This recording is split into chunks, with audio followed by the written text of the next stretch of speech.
Hi, my name's Ethan Lawrence. This is Jesse Leach from Killswitch Engage. Hi, I'm Scotty Wartooth. Hi, my name's Sean Smith. Hi, my name is Desha Kiva. Hey, this is Ryan McCombs from the band Soil. Ladies and gentlemen, my name is the Raging Cajun Lash LaRue. Hey, this is Geoff. Play guitar. I'm Danny, the drummer of Call Me Amour. You're watching the Chronicles of Podcast with Tom and Jamie. I hope you enjoy your listings. Also known for carrying around clothes hangers for some reason. Have fun? Yay. Ladies, gentlemen, theys and thems, according to the Oxford English Dictionary, amour means a love affair or lover, especially one that is kept secret. Well, trust me, once you listen to today's guests, you won't be keeping it a bloody secret because they're incredible. Here to talk all about their most recent single, Good Day, featuring Mallory Knox's very own Mikey Chapman and much more. This week we are joined by Geoff Murphy and Danny Hall. Put your hands together as we bring you the Chronicles of Call Me Amour. Oh. What an intro! What a great intro! What an intro! I'm not gonna lie, I was quite proud of that Oxford English Dictionary bit. I was. Where did you come up with this? I don't know. Like, anyway. Could you introduce me into rooms for me, please? Could you just announce me into rooms? I'm gonna put myself on Fiverr and just gonna get people to hire me to introduce them into rooms. That's it. That's my new job. Sorted. Love that. Brilliant. It gets to that point at the start of next year when it's like, we're not doing this show. It's like, where's Jamie gone? And all of a sudden you're on the tour with fucking Set It Off and like announcing Call Me More to the fucking stage every day. Like, oh, there he is. That's what into every room. Yeah. And stealing into the bus, into the toilet. And coming for a shit, it's Danny! The wait time is 30 to 40 minutes. Anyway, how have your personal Fridays been? We'll start with you, Geoff. What you been doing yourself today? Today, I've been doing some musical shit with work. So I write, outside of the band, I write some like jingles and stuff for slot machines and stuff. So if you get like an Egyptian theme game, I'll write an Egyptian song. It's fucking great.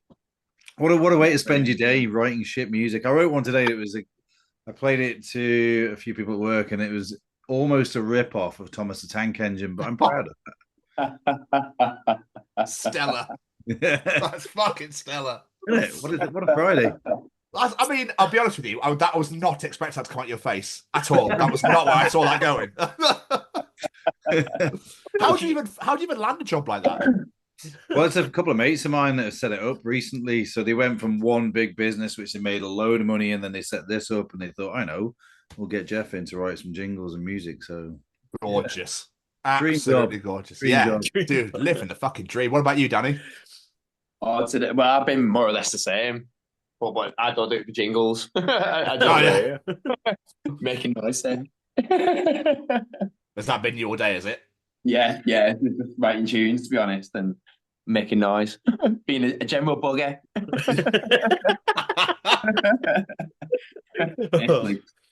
So, boys, what we like to do with this, we like to take it right to the very start for yourselves. Like back when you were young masters growing up. And what did you want to be when you were older? Has it always been music for you, or was it, I don't know, construction digger or something completely different? What about yourself, Dan? So when I was growing up, I wanted to be in the RAF. I wanted to be a pilot. But then I found weed and drums, and I started then bands, and then that was it. Then I found Nirvana, and then I started playing the drums, and I got in 8 bands, and then that was my life then until now. Basically, not 8 bands all in a row, surely. No, all the time. But like I'm a band whore. I've been in a lot of bands. He is a drummer. Yeah, drums are in lots of bands. Yeah, that's a good point. All the bands, all my life. Drum whore. Imagine that's my introduction. Drum whore, right? Yeah. And so then I went to college, and then luckily I got a record deal when I was like 24. I got signed to Mercury with Son of Dork. That was at that time, which was quite fun. And then I got to play in a musical for a little while, and then do this, which is great. What about yourself, Geoff? What was it for you? Do you know what? All that time I had to think about what I could say here. It would be really like fucking amazing, but I don't really remember. I think I remember the earliest I remember is I wanted to be a graphic designer because I was always into art and stuff. But That's the fucking boring side of it. But I used to listen to music, my parents' EPs, all the vinyl stuff they had, like at 6 o'clock in the morning when I was a kid. And from that, I think I developed this, like, I wanted to be a rock star. And then I, like, same with Danny, I got into Guns N' Roses, and then Nirvana came out, and that was it. I thought, right, I'm gonna be a rock star. That's me now. I want to be in Nirvana. Yeah, we'll be in Nirvana. That's it. Jeff, why have you got a coat hanger? I don't fucking know. Right, well, the thing is, how did you see it? Because you talk with your hands, and it's made an appearance about 5 times. So I just thought, what are them dogs called? I think it was like a nervous twitch. You what? It's an emotional support coat hanger. That's what it is. I'm just throwing it away. So no, dude. Like, I wasn't taking the piss. I was. That'll do. I'm assuming to keep your hands busy. Is that what it is? Just keep your hands busy all the time. I think so. Yeah, that was normal for me. I didn't think anything wrong with that. I've seen Jeff wielding many coat hangers in his time. Wait, give me a second. I want it back. Yeah, get it. Go in here, yeah. There you go. No, I was not. That was, I wasn't shaming you in any way for having a coat hanger. I just generally was just curious to why you had a coat hanger. That was all. Mate, I went fucking sunglasses inside. I know. So I got no legs to stand on. Your observation skills are on point, though. I didn't realize I was wafting it around and everything. Yeah. Thanks, man. Sorry, Jamie was going to ask a question anyway. Sorry, continue. I forgot what I was going to ask there. No, obviously, you mentioned there how you guys got a passion for music at a young age, but what was that point where you're like, I actually want to do this for a profession, for a living? I want this to be my job. Was there a moment, or did it just sort of happen? I don't know. For me, it was just like the first listening to bands. I always wanted to do it, and then I think the first band I was ever in, there was a friend of mine who was a drummer on the Isle of Man where I live now, and we were messing about playing music. We had a bass player in the band, and all of a sudden on a Friday night he rang me and said, "We've got a gig tonight in a pub," and I thought, no fucking way am I getting on stage. We're not ready. We can't. And his response was, if we don't do it tonight, I'm out of the band. So it kind of forced me into it. And we did the gig, and it was the best feeling ever. So from there, I think I was like, right, this is it. I'm doing it now. So yeah, that's the day when I figured out I was going to be like a Z-list rock star. For me, it was I went to see the Foo Fighters in 1997, touring The Colour of the Share, with Everlong and Monkey Wrench and all that. So I was already playing music by that point, but when I seen and felt what happened in that room, it changed my life forever. I thought, I want to do that. I want to be like Dave Grohl in all the kind of ways, shapes and forms. I thought that was a magical moment. Seeing it, and I didn't know Everlong at the time, and I didn't know My Hero, but I was singing them afterwards, and then obviously found out who they were, what they were, the songs and stuff, and bought the album and that. And it was amazing. Right. That's incredible. I hope you don't want to do the infidelity side thing, though. No.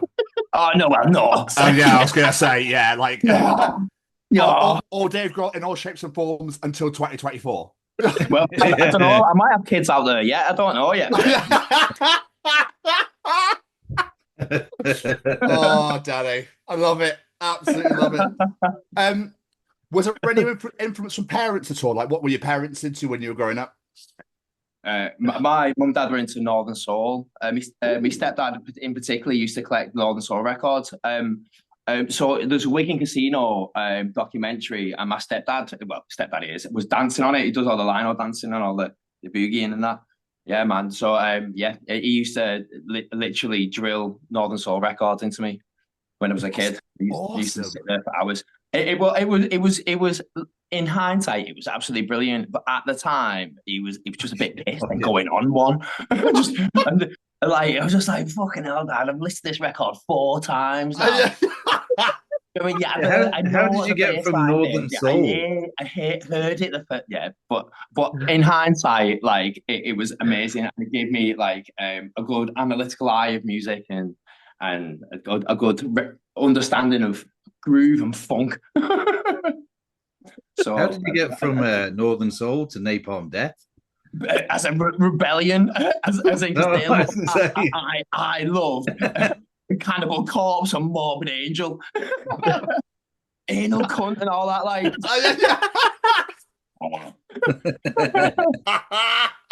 but the drums are amazing though as well. Like, so it's like, Yeah. What about you, Geoff? I forgot the question after we listened to all that. No, sorry, yeah. As in, like, what your parents listened to when you were growing up and that sort of thing. So, like, Fuck it, a mix of everything. My dad was into classical and jazz, but he'd also listened to, like, he was a big fan of the Beatles and stuff. My mum was into more rockier stuff like Thin Lizzy, Roxy Music, but they literally had fucking thousands of vinyl records there. I used to get up before school and like 5:30, 6 in the morning, just get up against the radio and put the earphones on and listen to LP after LP after LP. Like there's a mix of everything. And then a friend of my mum's babysat for us one night. He bought a load of vinyl around. He bought like the Ramones, AC/DC, Rainbow, all the old school stuff, and that was it. Then next thing I had the denim jacket with all the patches on, and yeah, that's what I grew up listening to. It's insane. I love that. Yeah. So, go on, Jay. I was going to say, so bringing it now to Call Me Amour, you guys first released music in 2018, but how long before that did the band start? What about a year, really, wasn't it, Geoff? About 2017 we got together, wasn't it? 2017, yeah, maybe late of 2016 we started talking about it. I think Harry came from Yashin when they split up, and he moved back to the Isle of Man and asked me did I want to write songs with him, acoustic songs. And we wrote the first couple of tunes, and it was apparent it was going to be a bit bigger. There was a lot more electronica in it. We needed a drummer, so Danny came in, and then we started rehearsing from there. And then we needed a bass player, and it literally grew. I mean, to say it started off as we were just going to be a 2-piece acoustic act, or do solo stuff, and I was just going to help him write songs. And now going on tour with Set It Off and You Me at 6 was just fucking didn't see it coming. These massive backing tracks and not an acoustic guitar in fucking sight. Haven't seen an acoustic since. Brilliant. So it must have been not long after you guys had released your first music and finally started getting wheels on the ground that COVID hit then. So that must have been an absolute fucking nightmare for you as a new band. We just started the ball rolling. We just come back off tour with, was it New Year's Day, Geoff? Yeah, it was New Year's Day, yeah. And that was going great. There was loads of a buzz and everything going on. But we finished the tour at the end of February, and COVID hit, and the lockdown was March, wasn't it? Yeah. So it was like just a big full stop. To be honest, bro, it was getting a bit everyone was a bit lost then, weren't we?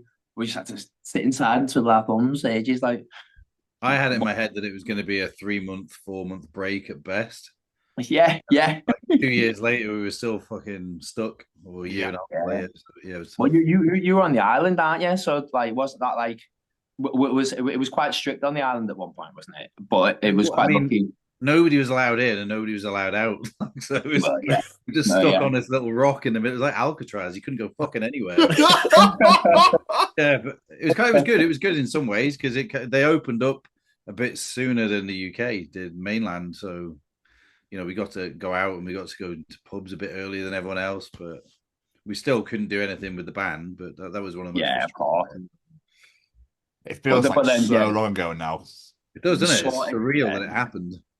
Yeah, I'm almost sick of people talking about it, about all the troubles of it and stuff. I watch a lot of stand-up comedy, and if in the first 5 minutes if they mention COVID, I turn it off.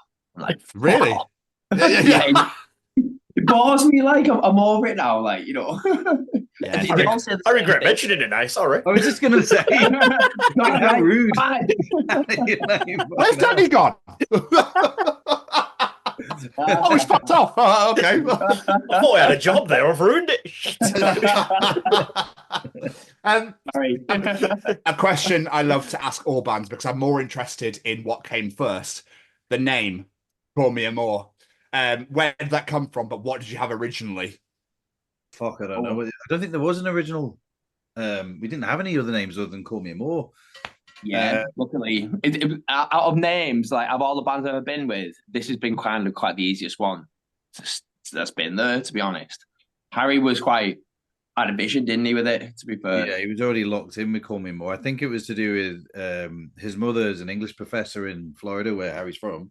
Whoa, and wow. I think her favorite word was amour, and Harry's favorite song growing up was Call Me Al by Paul Simon. So he just combined the two, and so that's where the name came from. That's the most straightforward answer I think we've ever had. Right. Again, I was trying to think of something fucking witty and funny or disturbing, but I can't think of it. And yeah, no, coat hanger's not helping. Yeah.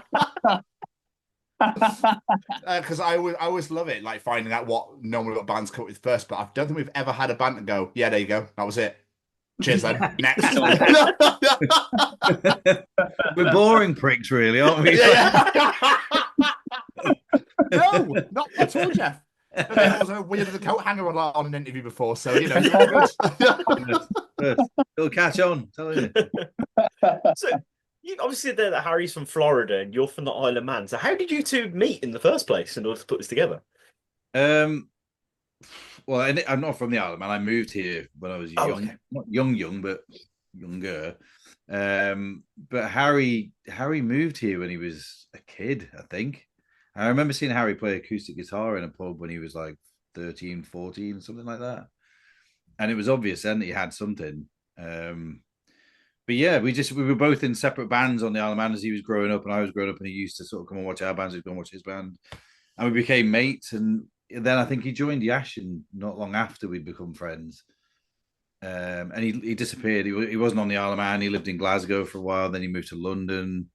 And then when he came back, like years later, that's when after Yashin had finished, that was when he decided he wanted to didn't really want to get involved in a band anymore. He just wanted to do acoustic tunes and like the easier life. But yeah, that changed pretty quickly, I think. So he's got his head in the game again with this project. I love the idea of him sat there going, yeah, it's be fine. The acoustics has to be chill. And for fuck's sake. Here we go again. God, should be so fucking successful all the time. So fucking good at this. So how did you come to get involved, Danny? So I supported Harry on a tour. I used to be in a band called Hill Valley High, and they supported Harry on this solo tour. And then he just gave me a phone call one day and asked me to be in his band, and yeah, yeah, that's it. I'll add another one. We met a download, didn't we? We met a download first, me and you. First time I met you, yeah. Ketchup.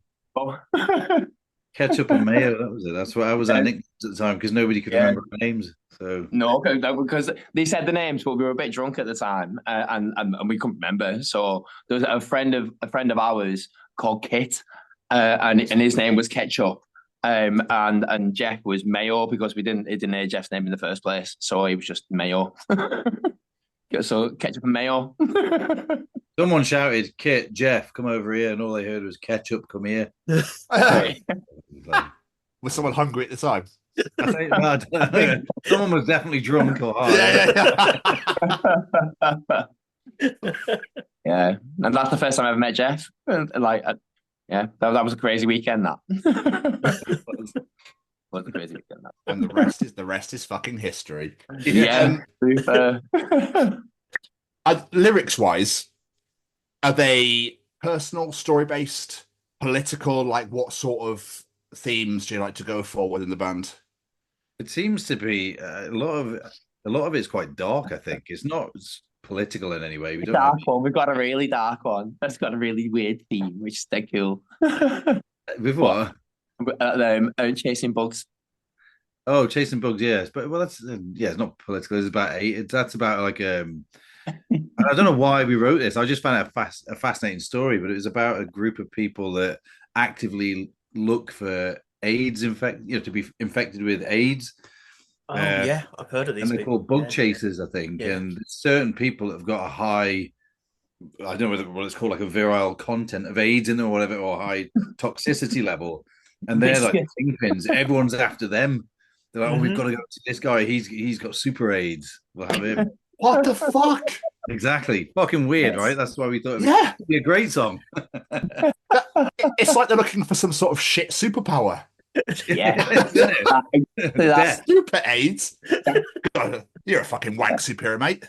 Fucking super AIDS. Yeah. Right. I'll be on my way. Very slowly. Yeah, it's like an odd subject, but yeah, nothing. There's nothing political about it. Is it?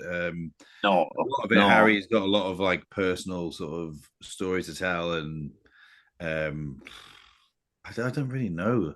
There's a lot. I think that's about a magic mushroom experience in Amsterdam. Yeah. So I suppose he writes from what he knows, isn't it? Not necessarily to make a point or to support anything, just to make a noise, innit? Make a noise, that sounds good. No, yeah, absolutely. I mean, I think it's difficult to sing about stuff that you haven't really experienced or don't really understand, that sort of thing, because you could hear it, if you know what I mean, to be able to be like, but he's not really genuine, he doesn't believe it. Yeah, exactly. Yeah, of course. Yeah, and I believe him. I believe him when he talks. So he must have gone through it. Yeah. Especially the chasing bugs one,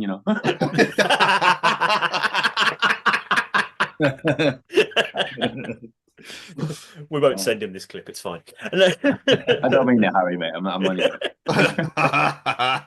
So, obviously, you said when you guys first started this, Harry and Geoff, the aim was an acoustic two-piece, and it sort of turned into what it is today. But what will you all say your biggest influences in order to find the sound that you've got today? Where did that sound come from?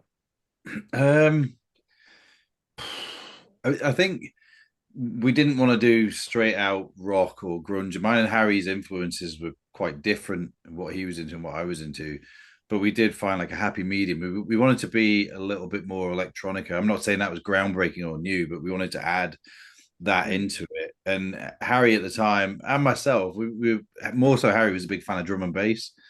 And I was into it. I used to listen to a lot of drum and bass when I was younger. So we tried to combine the two, and it didn't always come out like drum and bass with rock. It just a lot of electronica in it. So that's kind of we'd write like a basic song and then layer it with electronica and try and almost force the guitars out of it and just have more electronica. I'm doing it again. I've just noticed.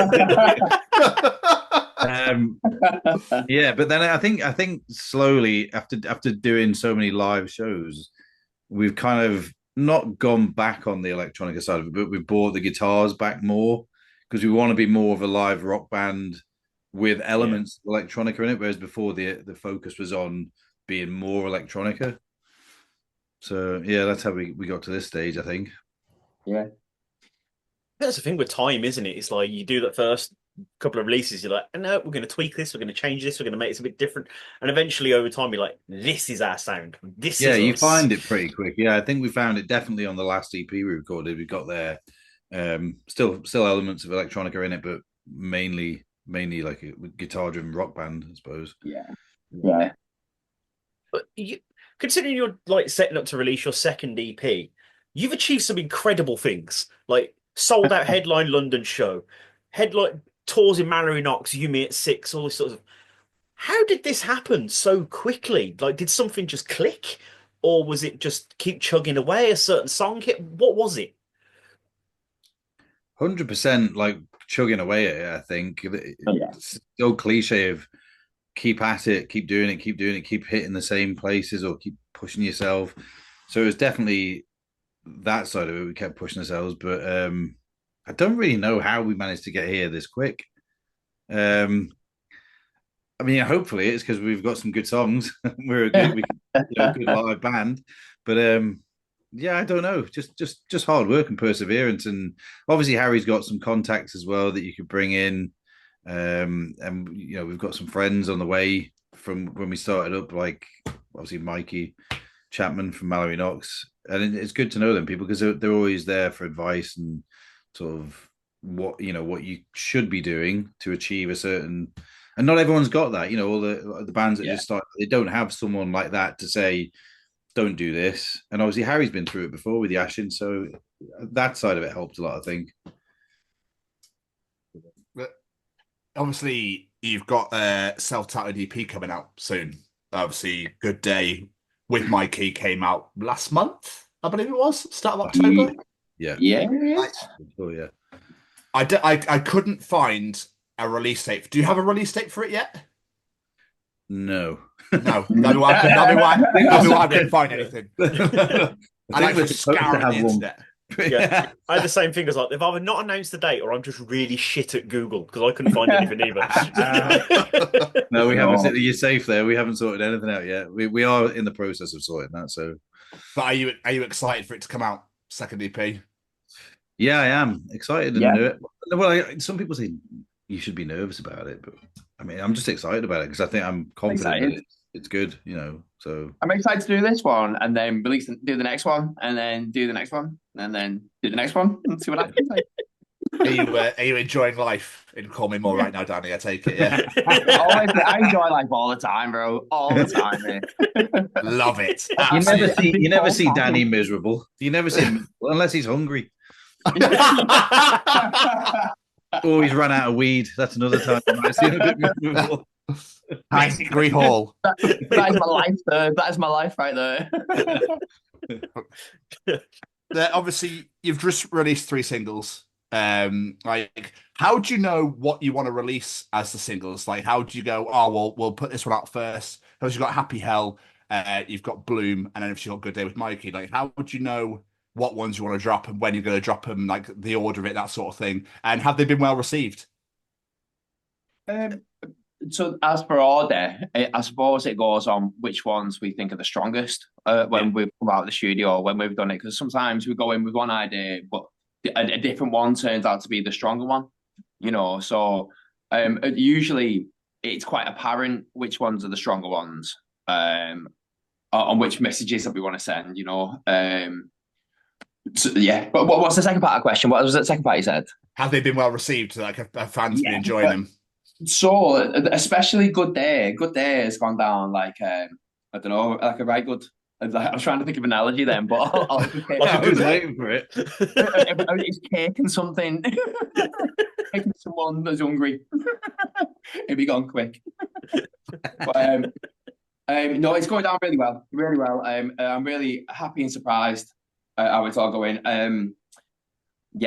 Live, because we've just been on tour with Mallory Knox. When Mikey comes on to do Good Day, it's like a new, fresh lease of life in the crowd, and it's always like a good buzz. And to record and work with Mikey, he's wonderful, man. His voice is amazing.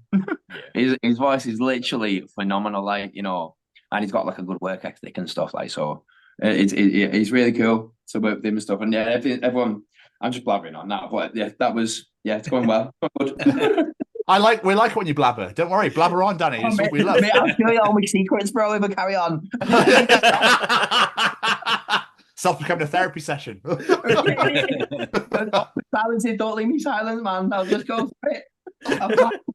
But obviously, because Mallory Knox obviously disbanded and then all of a sudden returned. So to be on the return shows as well must have been fucking phenomenal. So Mikey come on tour with us when we went on tour with which one? What were they called?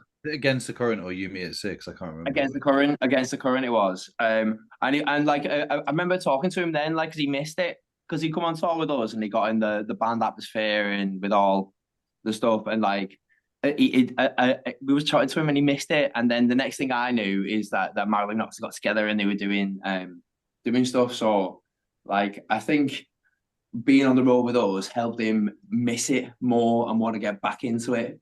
He came on and did a song with us then, didn't he, as well? He did. Yeah, he did.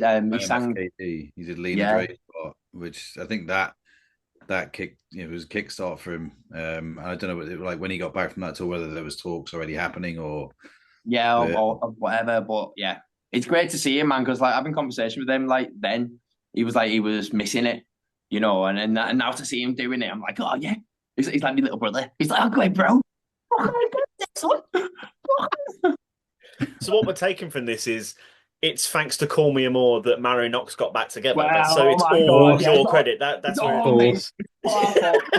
TMZ exclusive. It's all Call Me Amour. Nothing like that. Nothing like that at all. Nothing like that at all. No, it is definitely all Mikey, but it was nice to see him after having conversations with him about how much he missed it. It was nice to see him crack on with it. It's nice, and and I say being on tour with him, like this time around, seeing him like in his Forming, in his element, it's cool. Really, I've loads of fun. Good little tour. I was going to ask how getting him on the song came about, but I obviously didn't realise you guys were such good friends. So I'm guessing it's just a WhatsApp message. Want to come join us on a song? Yeah, sure. Cheers. Yeah, so basically, he come down to help us by just an extra pair of brain. You know what I mean? Lobes. Wasn't he? Help us, like. He's good to have round as well. Like, I mean, that's the thing with him. He's such a good performer, good musician, good singer, and he just knows he's got a good ear for music. And for him to come down, just hang out with us and have a few beers after a day of recording was great. But to have him in the studio to sit there and sort of make suggestions and a few ideas, and he listened to the demos first, and he kind of hinted that was the one that he wanted to be involved in.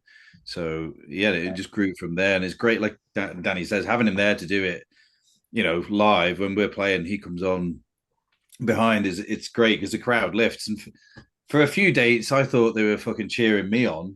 Like, there's a big like cheer and you're like yes, and then it's fucking apparent that Mikey just walked on about. Take the win, Geoff. Just take the win. Don't mind. Yeah. Mikey walks on. Just take the win. You know what I It mean? wasn't him. It was fucking... They were cheering you for talking Mikey to come on. That's what it was. That's it. That's what it was. That's what it was. With that. But obviously, you've had Mikey on, but you've also done another collaboration on the EP with Bloom, having Scott Kennedy from Bleed from Within on. Yeah. But you're just showing off on this EP, I think, to be honest. I know. Yeah, that's what it feels like. Next, we've got Corey Taylor on the next single. Kylie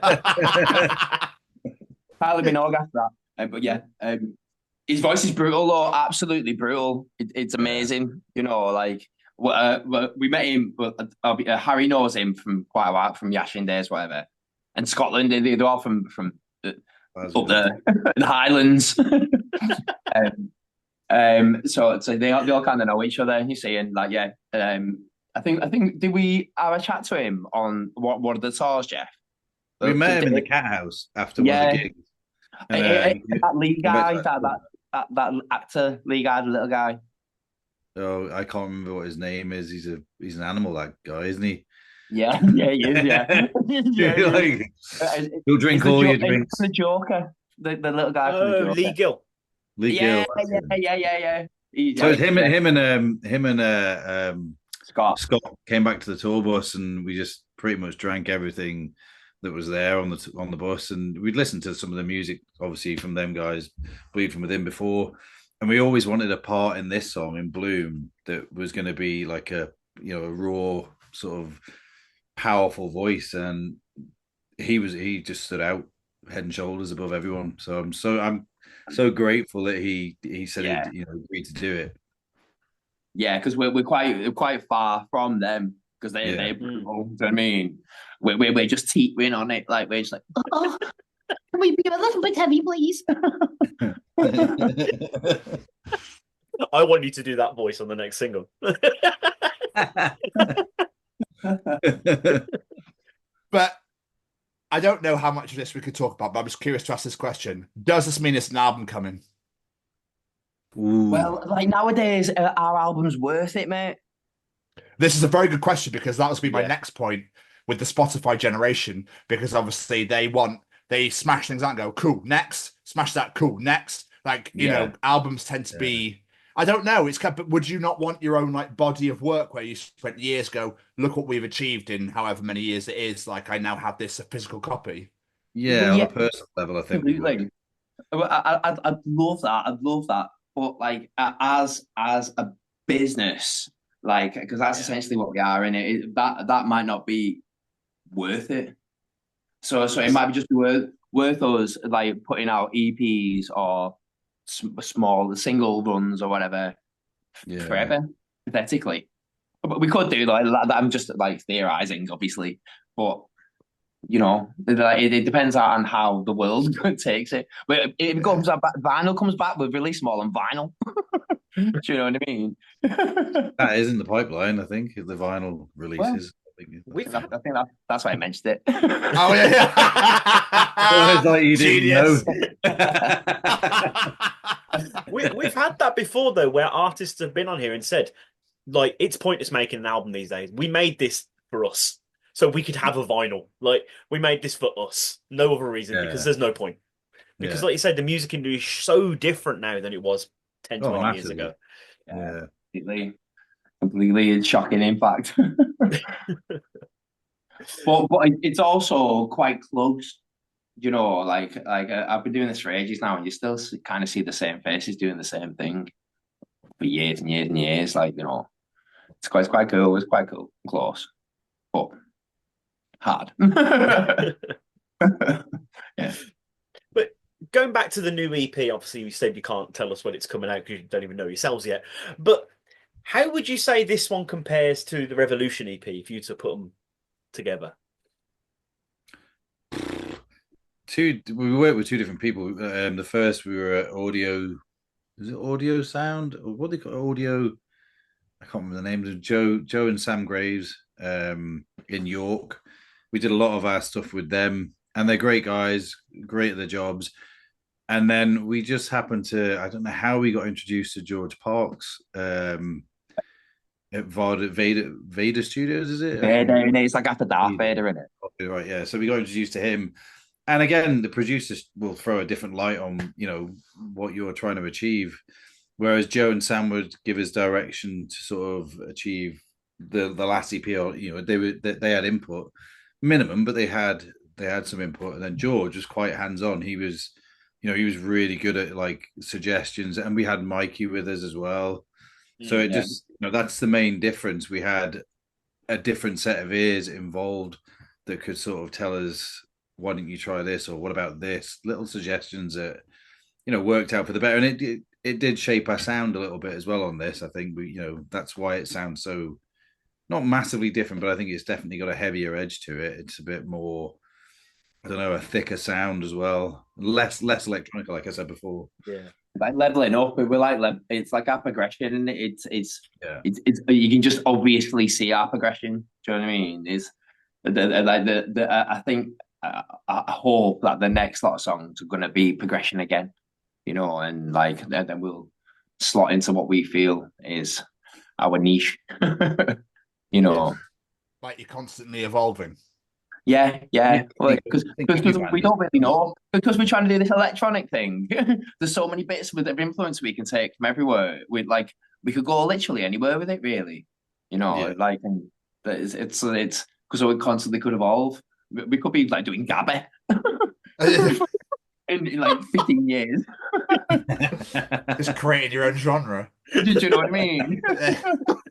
Phenomenal. Yeah.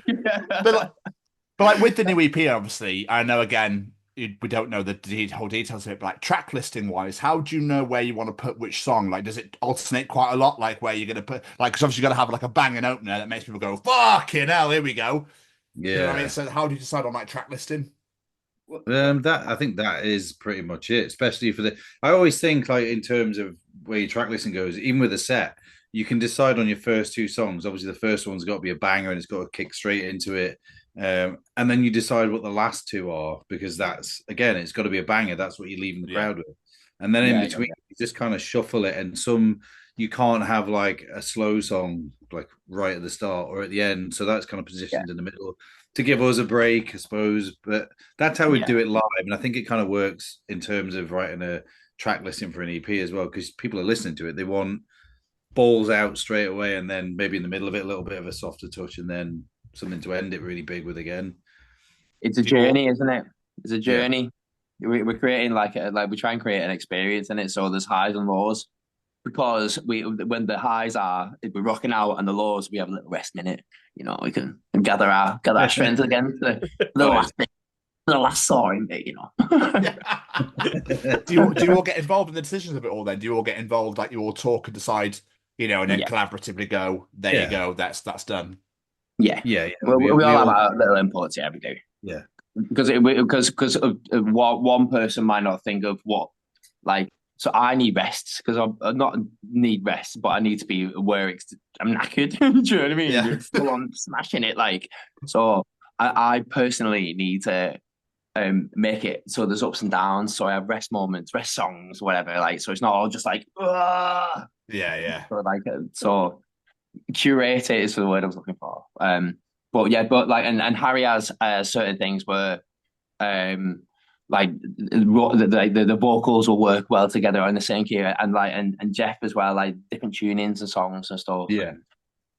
So there's a few factors that goes into creating a set, but once it's generally there, it doesn't really deviate, to be fair. No, fair. As an audience member, just what you don't think how much little thoughts and nuances go into putting a set list together. You just think, they're the songs I want to play today. There you go. Like, it's the same with every aspect of it. I think performance-wise, I mean, a lot of it is organic, and we never want to lose that. It's just you're up there enjoying your music and enjoying the crowd's reaction and just getting into it. But you also have to be. There's little things that happen. You have to be spatially aware of where. I mean, Harry's all over the fucking place. He's on a balcony one minute, and then he's behind me. You just have to be aware. You kind of have to sort of work a little bit of it in, sort of. At this point, don't fucking run across the stage because we'll run into each other, and it's a bit like that. I got you, because you could be stuck in the balcony, like, I got to sing a slow song now. How am I going to get back nice and calmly? He does like to climb, and it's landed us in a shit a few times now. In the Ritz, Manchester, I think the promoter was chasing Harry around and telling him to get down, and Harry kind of basically looked at him and carried on singing to him. The guys in the headlining band, I can't remember which one it was now, that their tour manager and the promoter weren't happy. We nearly got lifted off the tour for that. But then like 2 nights later, we were playing in Birmingham, and the warning was there: don't try that shit again in here, because it was in, was it the O2 Academy or Assembly? I can't remember. But there's a balcony there, so instead of doing that, Harry said, right, I won't do that. So instead he climbed on the sound desk and knocked the headlining band's laptop off. He did. No way. No. Whoops. Harry, man. Hasn't stopped him though. I mean, Danny's got some stuff that might calm you down, Harry. Have a word. But obviously, we brought it up earlier, and we'll talk about it. Obviously, just announced a massive tour with Set It Off, touring the whole of the UK and the EU next year. You're not playing Finland. Why? Like the first show? Why is that? Just because it's 36 hours to get there. The expense of getting there and the length of time, it didn't seem like logistically doable. I don't think. No, fair enough. But you must be so excited for this, like getting to tour the whole of the UK, like Sweden, Germany, Spain. That must be incredible. I can't wait. But in fairness, we don't get a chance to see very much of it. No. The travel. So we wake up on the bus, which is absolutely boss, and then go into the venue, do the sound check, and then when we get a chance to see something, is where I'm really angry looking for food. Let's get some food. And then that's when we normally get a chance to see something where we don't understand anything that's going on around us. Are there any Dutch dates? Yeah, there are. I've got a Google thing on my phone, so we're just pointing at all the words to find what we like. We did have this thing though about for this tour, or I think it was decided a couple of months back. Apparently, I'm not a food snob, but I tend to be pretty limited. I don't really try many foods, whereas Harry's quite into multicultural, eat anything. And I'm always like sushi and fucking caviar. Fuck off. I'd rather have a burger or something simple. Yeah. So this time around, it's like, well, we're going to do this thing where we're going to do like a podcast of Geoff trying food from every sort of city we go to and doing a review of it. And the first one that came up on this tour was Helsinki, which is where that fucking stinking rotten raw fish. Yeah. So I was up for it. I was like, I'll do it, no problem. We'll discuss foods, I'll eat it, whatever it is, snails in France, blah, blah, blah, and do a review. But when Helsinki popped up, I was like, I'm not fucking eating that. So when I found out we weren't doing it, I was like, whew. That's where I set it off. Go. So Geoff, I've managed to acquire some fish for you from from Helsinki just for you. Can you put this interview out after that tour then? I mean, we'd love. It's coming out next Friday, so we'd love to, but sadly, it's going to be next week. But just giving them an idea now. There's a big enough gap. They'll hopefully forget. Yeah, I mean, they'll forget by then. It'd be absolutely fine. Just curious because I've never ever ventured to the Isle of Man ever. Do you have any delicacies there or anything different to what the mainland does? Oh, yeah, they do. Yeah, they do. Which one? Max kippers. Yeah, it's smoked sort of haddock or herring or something like that. But I'm not sure what it is. But that's like the national dish. Is it's called kippers. They fucking stink. If you're anywhere near them when they're being cooked, you'll stink of it for a few weeks after. That, and there's chips, cheese, and gravy, which is apparently one of a dish born from the Isle of Man, but it's very similar to poutine from Canada. Yeah, so that's our dish. I bet it's delicious though. I love fish, so I'll be all over that. I mean, to be fair, it is nice, but it stinks. It really stinks. Oh, you'd be fine with the fish from Helsinki then.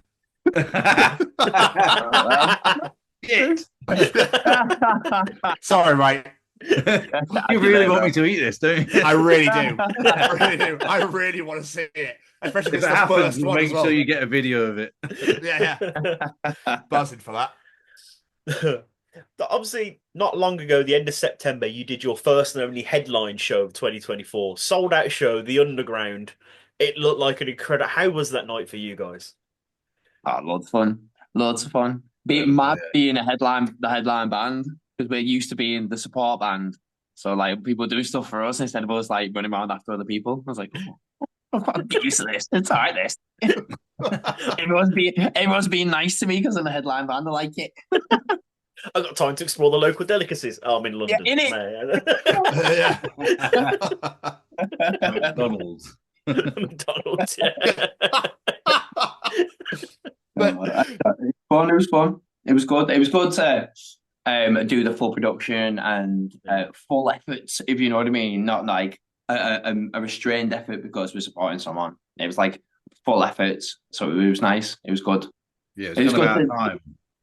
Instead of fitting around everyone else's, because it is a tight schedule with sound checks and your stage time, and that ran. It was the same with our headline gig, but because we were the headline and we had sort of control of that this time, which was good. Yeah. And you supported You Me at 6 back in February of 20. You've had a hell of a year. You've had a hell of a fucking year. We've had an unbelievable year. It's been fucking incredible. It's getting better as well. Like I say, with the Set It Off tour and other things that are happening next year, which not that we can say anything about what's happening next year. It's all plans that could happen or might not. So, but it looks good. I look forward to those festival announcements. Yeah.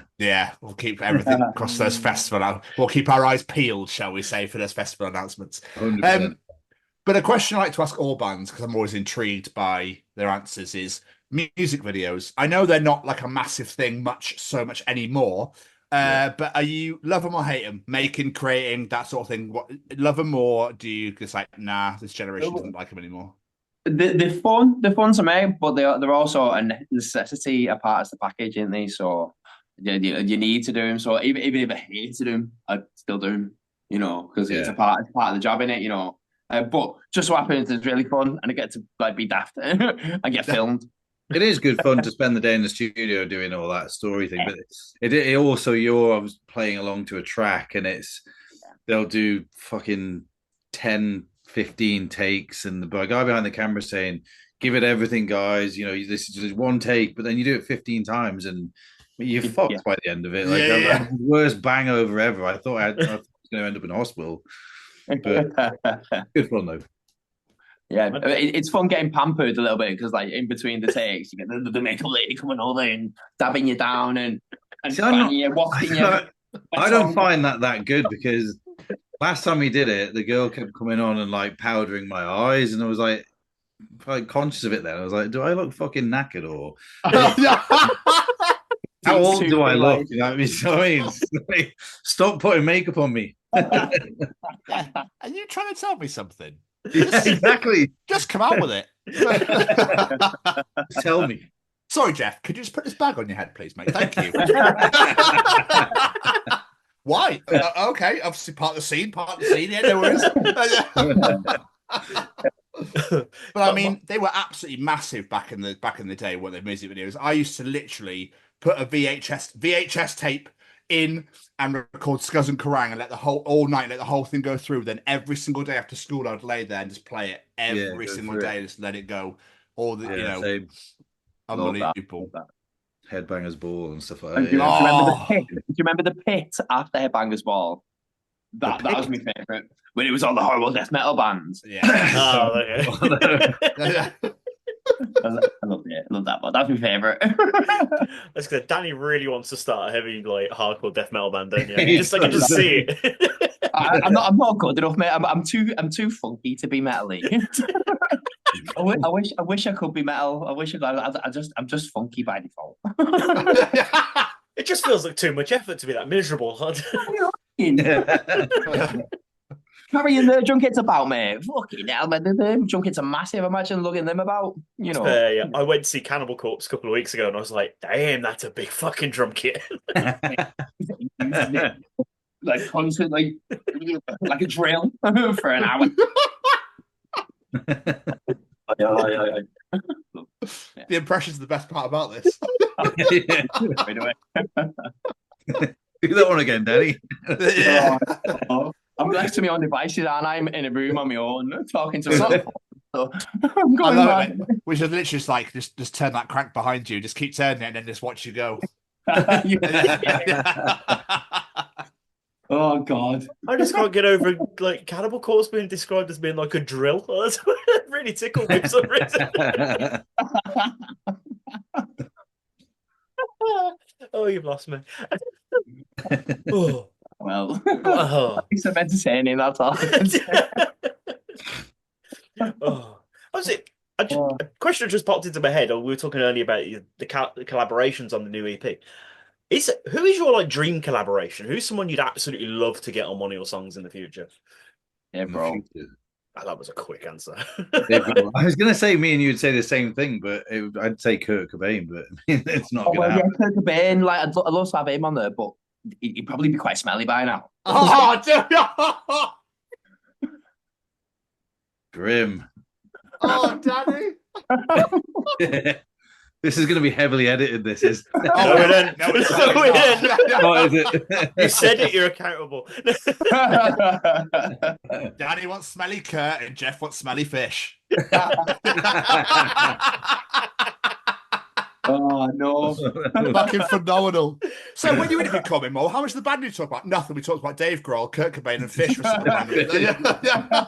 They're an interesting band. Yeah, and a coat hanger kept appearing. I don't know what was going on there. They're not going to let me come to the interviews anymore. Please, just once, Geoff. Just please come out with no pics. Just play with the coat hanger. Yeah. No. Coat hanger. There you go. Oh, phenomenal. Oh, Joe, fucking brilliant. But one thing we like before we start wrapping this up, one thing we do like to ask guests is because people might be listening to this and be like, "Call Me Amour, never heard of them, but I'm liking these guys. They sound fun. I'm going to go check out a couple of songs." What's maybe a couple of songs from the back catalogue that you really think define your sound that you'd recommend people to go check out? Ooh. Girl on the Wall. That's slightly older. That's us. Yeah, that's the drum and bassy kind of side of things, and the dirt. Yeah. The riff at the end of it is kind of that's the thing. We're leaning more towards riffs and rock riffs, I think. But back in them days, it was electronica, and then we'd kind of like come up with a riff on guitar that then layer it with a load of heavy bass synth or Reese basses that you get in drum and bass and stuff like that. But yeah, I'd say Girl on the Wall, Chasing Bugs as well, maybe. In Bugs, yeah. I love playing that one. Love playing that. I like playing it. It's energetic. And Deeper, I like playing Deeper as well. Deeper. Yeah, Deeper. Mr. Stevens, do you have any more questions for our one? I do. I have a few, actually. Oh. I don't know how much of it we could talk about, but how is the 2025 shaping up? How is it looking? It's exciting. Looking good. Yeah, it's looking exciting. Busy. We hope to be back in the studio again in April, which is looking on point. We were talking about it today. Who we've got? We're going to work with George Parks again because he was just phenomenal at what he does. Lovely guy as well. And also having some people around us at the, when we go into studio. Mikey will be there. I doubt he'll be on another recording, but he's there, in a sort of consultancy capacity. I don't know. He's just good to have around. And what else have we got? We've obviously got this tour. We've got the possibility of another tour at the end. I mean, no doubt we will be out again in the year, later on in the year. And then there's festival season, which we've all been excited to sort of try and get involved in. So fingers crossed, we have got our fingers in some pies for that. It's just whether it comes off, and hopefully we'll find out, soon enough in the next sort of month or two. Yeah, that'd be so good. Hopefully we'll see at one of them. If not, definitely on the Set It Off shows. And I like to end with this question because I quite like how it ties it all off. When you started this journey, this musical journey, and obviously Harry got involved with Call Me Amour before it became this acoustic thing and just became this juggernaut. Did you ever think this is where you'd be today? Geoff, we'll start with you. No, I don't think I did think it would be like this. I mean, I've always been like confident, in bands, and sometimes it's just one person or one or two people in a band that have the right. They want to go in this direction. They want, they want to be on the big stages, and it takes one person in the band to stop that. You can always replace that person, but bring someone else, and then somebody else decides they don't want to get involved. So and I've had that a few times with various bands where there's always someone that's kind of not on the same page as you are and as dedicated as you are to want to get to this level.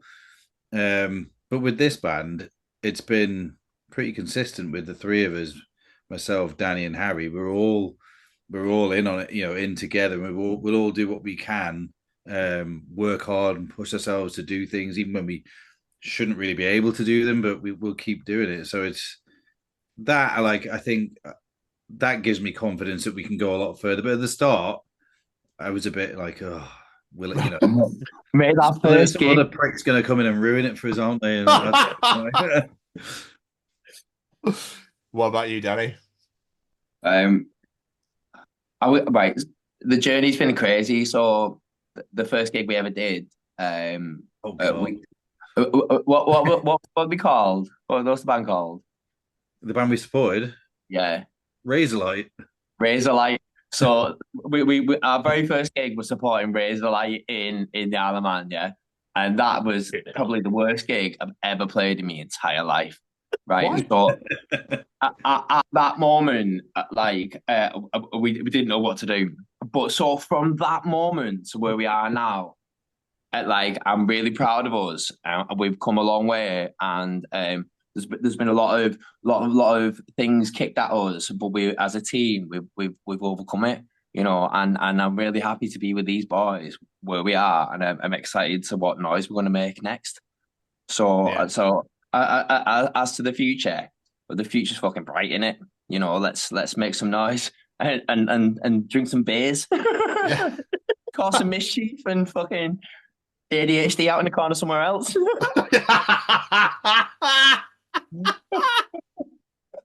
What a way to end this. But in all seriousness, I wish you every success. I really do. I think, thank you, man. Really enjoying the new EP. I think it's fantastic. Really looking forward to seeing it on the show, and I just think if you keep going the way you're going, you're going to be one of those headliners. You're going to be one of those people where people are supporting you, not the other way around.